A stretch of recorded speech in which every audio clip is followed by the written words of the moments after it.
Israel के लोगों ने सोचा भी नहीं होगा कि शनिवार की सुबह उनके लिए एक जंग का आगाज करने वाली होगी।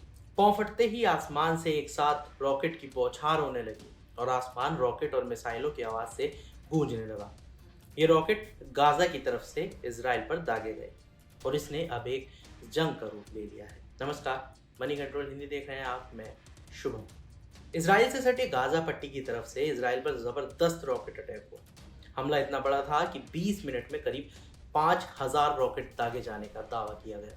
इस हमले की जिम्मेदारी गाजा के चरमपंथी संगठन हमास ने ली है। बदले में इजराइल ने हमास के खिलाफ युद्ध का ऐलान कर दिया और दशकों से चला आ रहा ये तनाव एक नए संघर्ष का रूप लेता दिखाई दे रहा है। आगे बढ़ने से पहले एक नजर डाल लेते हैं कि इजराइल में शनिवार को क्या कुछ हुआ। गाजा पट्टी की तरफ से हमास ने दक्षिण और मध्य इजराइल पर ताबड़तोड़ रॉकेट दागे। खबर है कि इन हमलों में इजराइल में कम से कम 20 से ज्यादा लोगों की मौत हो गई और सैकड़ों की संख्या में लोग घायल हो गए हैं।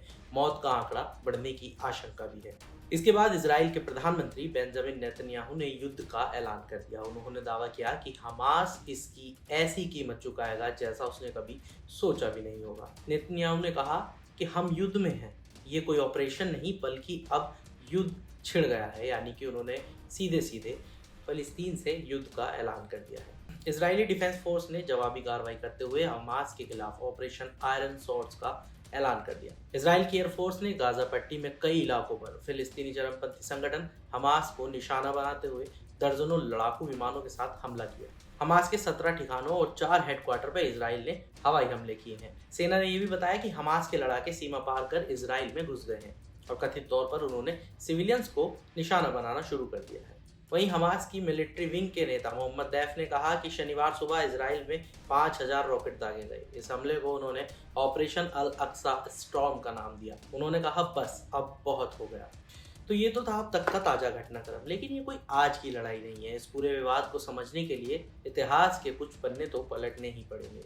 दरअसल 19वीं शताब्दी के आखिर में एक जातीय राष्ट्रवादी आंदोलन उभरा जिसने फिलिस्तीन में यहूदी लोगों के लिए अपनी जमीन की मांग की। इस आंदोलन को जियोनिज्म का नाम दिया गया। दूसरे विश्व युद्ध के बाद यहूदी राष्ट्र के लिए समर्थन काफी बढ़ गया था, क्योंकि नाजियों की तरफ से यहूदी लोगों का नरसंहार सब देख चुके थे। हिटलर के आतंक से बचने के लिए मिडिल ईस्ट के इस इलाके में यहूदियों का आना शुरू हुआ। यहाँ अरब समुदाय के लोग भी रहते थे। पहले विश्व युद्ध के बाद यहाँ से ओटोमन साम्राज्य खत्म हुआ और इस इलाके को ब्रिटिशर्स ने अपने हाथों में ले लिया। ब्रिटिश शासकों ने यहाँ यहूदियों के लिए फिलिस्तीन में एक अलग जमीन बनाने की बात की। यहूदी इस इलाके को अपने पूर्वजों की जमीन मानते हैं। इस पर अरब समुदाय भी अपना दावा करता है। नतीजा ये हुआ कि दोनों के बीच तनाव बढ़ने लगा।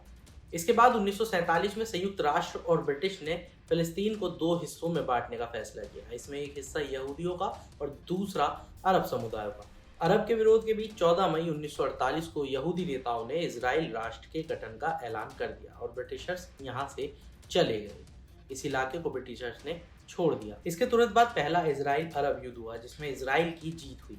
इस कारण यहाँ करीब 7.5 लाख फिलिस्तीनी बेघर हो गए। इस युद्ध के बाद ये पूरा इलाका 3 हिस्सों में बांट दिया गया।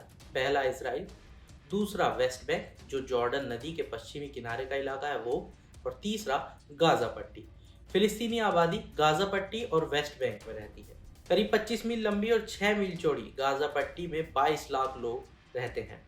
आबादी के लिहाज से ये दुनिया का सबसे ज्यादा घनत्व वाला इलाका है। इजराइल और फिलिस्तीनियों के बीच संघर्ष अब तक हो रहा है। इजराइल का मकसद दुनिया के मंच पर यहूदी राष्ट्र के रूप में मान्यता पाने की है, तो वहीं फिलिस्तीन इसका लगातार विरोध करता आया है। 75 सालों में इजराइल ने अपने अरब सहयोगियों के खिलाफ कई युद्ध लड़े हैं और साथ ही फिलिस्तीनी इलाकों में विद्रोह से भी निपटा है।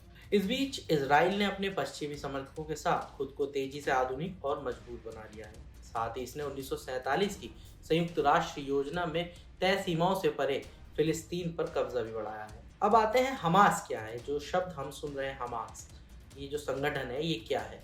हमास सबसे बड़ा फिलिस्तीनी उग्रवादी इस्लामी समूह है और इलाके के 2 प्रमुख राजनीतिक दलों में से एक हमास भी है।